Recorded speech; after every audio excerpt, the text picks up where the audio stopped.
Good afternoon, everyone. This is Joe Peterson.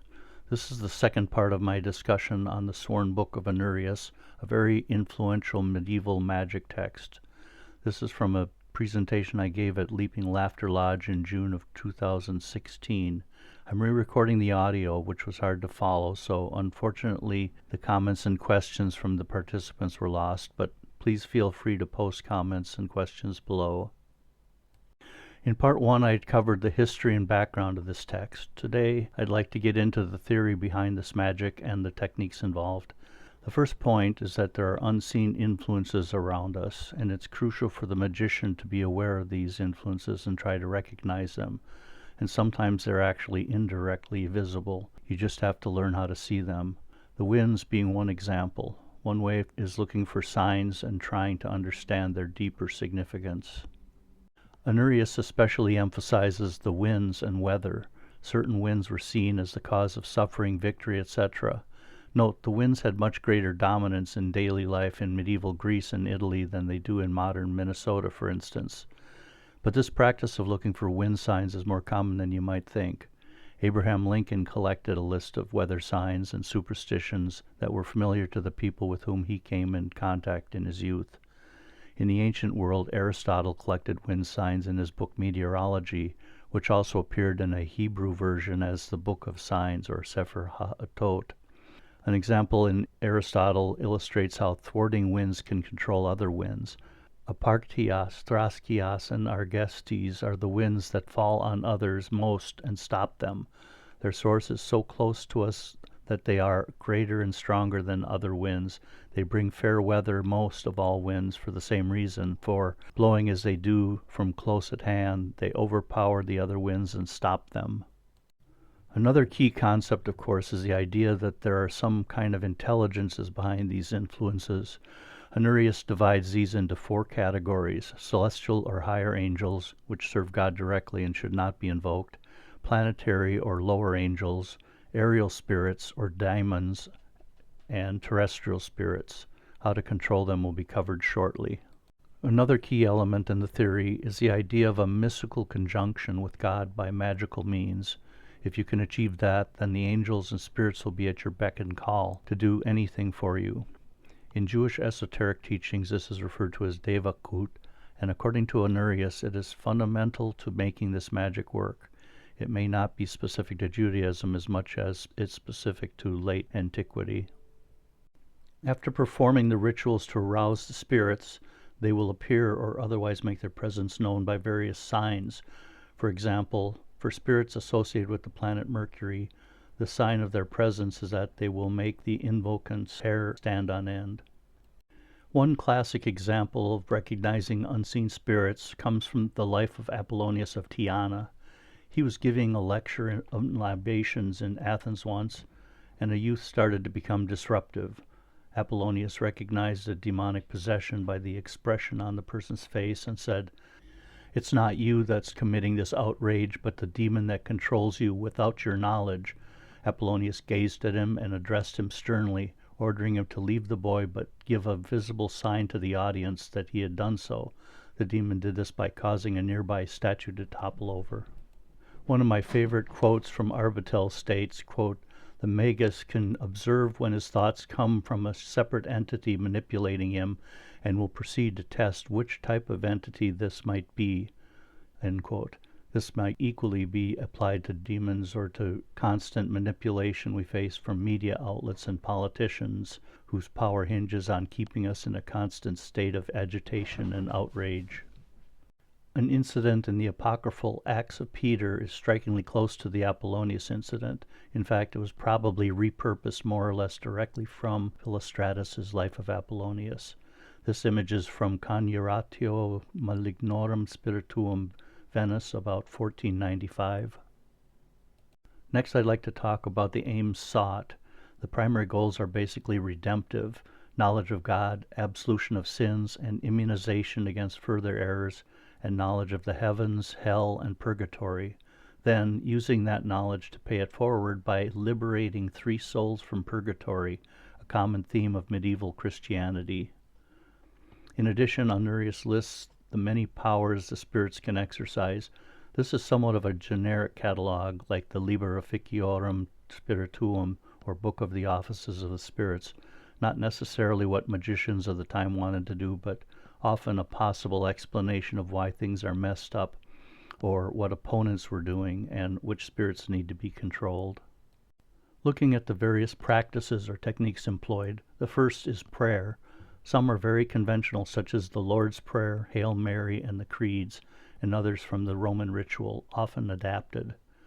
Others are taken either from Ars Notoria in the case of Northern European manuscripts, or alternately from the Book of Three Souls, or Liber Trium Animarum in Gunnell's version. Prayers and words of power have us focus on the otherworldly. Ritual repetition brings to mind Emma Wilby's observation that these kinds of practices use monotonous focus to alter or destabilize ordinary states of consciousness and precipitate, quote, trance states in which visionary experiences might occur, end quote. This is from her 2010 book, Cunning Folk, page 177.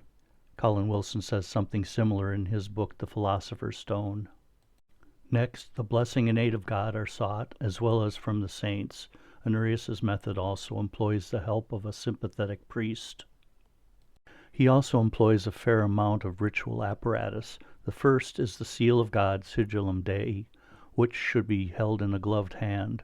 Something similar is found in many other magic systems, but here is one of the most intricate examples. It acts as a sign of authority, kind of like a police officer's badge. I'll get back to this in a minute. He also employs seals of authority of the angels and archangels. The names of God and angels are used in the prayers, magic circles, and ritual implements like the wand and whistle. The wand is used to strike the swords and make a ringing sound. A special seven-sided whistle is used to call them forth. We also find an interesting circle of protection designed with 7 directions, 7 gates, and 7 swords. For working with spirits of the earth, a much simpler circle is employed. A spirit throne is also used, situated outside the circle, placed towards the proper direction for their office, such as east for angels of the sun. For aerial and planetary spirits, this is a raised mound, but for earth spirits, a pit, as shown here. Here are a couple of other examples of the circle. Note how Sloan manuscript 3853 makes the 7 segments equal in size. Another technique is to call on the authority of the controlling or thwarting angels and archangels. Also, the spirits need to be placated with a small offering of incense. Finally, success requires a good measure of boldness, and anti-anxiety measures such as wine may be needed. These are some other techniques used by Honorius. Purification, which involves fasting, prayer, wearing a cilice, which is an itchy hair shirt, etc. Preparing slips of paper with sacred names used during the ritual. Calling forth the spirits involves 4 steps: invocation, seal and binding, conjuration, and placation. Historiola is also used in one of the prayers. Returning to the seal of God, it should be drawn on parchment. Calf, foal, or deer is specified, and the proper preparation is essential. This is my reconstruction based on the drawing in Gunnell's Summa Sacra Magica and the detailed description in the northern manuscripts. Note the gates, which appear as small colored rectangles just outside and around the pentagram. The seal has the names of God and angels distributed throughout, and a series of 72 letters around the perimeter, divided into 8 groups of 9 letters, abbreviations formed from 72 names of God. These abbreviations are arranged such that they are actually acronyms, meaning they can each be pronounced in their own right. I show the first as an example. Incidentally, the Leipzig manuscript has many other arrangements of the sacred names not found in any other manuscript. This would make an interesting research project for someone. These illustrations are from the Aubrey 24 manuscript dated 1674, and the one on the right is from the late Grimoire True Black Magic, showing their influence centuries later, as well as the degree of divergence following a long line of copying. As I mentioned in my book and presentation on John Dee's Mysteriorum Libri Quinque, Dee owned at least 2 copies of the Sworn Book, and in his scrying sessions asked his non-physical informants to weigh in on the discrepancies between the versions. This led them to reveal a significantly new design. He also repurposed it in his magical system. The seal was made of wax, not vellum, and used as the base for the scrying stone, not held in the hand. The seals of spirits are mentioned, but not found in the Northern European manuscripts, aside from the royal manuscript, which may be an accretion derived from the Heptameron. Chapter 125 says these seals may be engraved on silver and possibly tin or other metals. They can be held in the hand. There are a couple of examples in Ganel's Summa for the spirits Garali Gurab and Amaimon, one of the demon kings, which I show here on the left. The term seal, sigilla, is used in another sense by Honorius.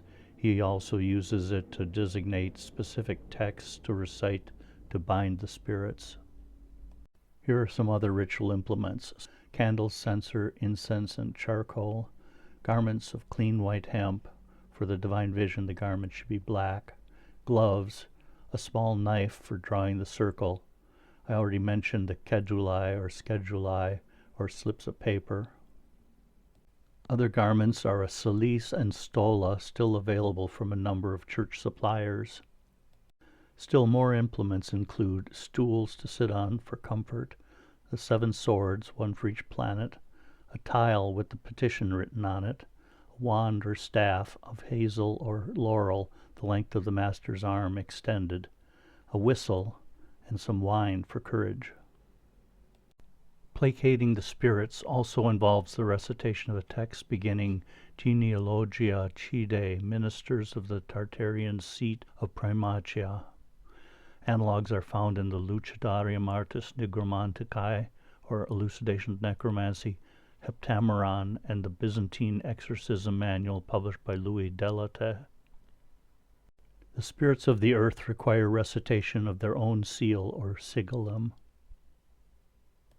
To summarize a few takeaways, there's a lot of scholarly activity and discoveries still to be made. In particular, Ganel's Summa Sacra Magica is still to be published. The German manuscript Leipzig Magic Codex 16 is largely unexplored and has many interesting differences. The Sworn Book incorporates elements from many different traditions and went on to have widespread influence. Thanks for watching and for your support.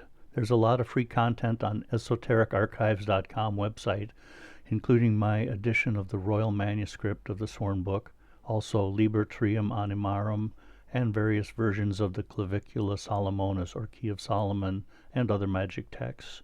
My books are my main income source, so check those out if you're interested in the history of European beliefs in magic and witchcraft. My publishers have done a great job producing quality books at very affordable prices, and this volume in particular is a perfect example. Again, I would appreciate questions or comments. I'd love to hear from you.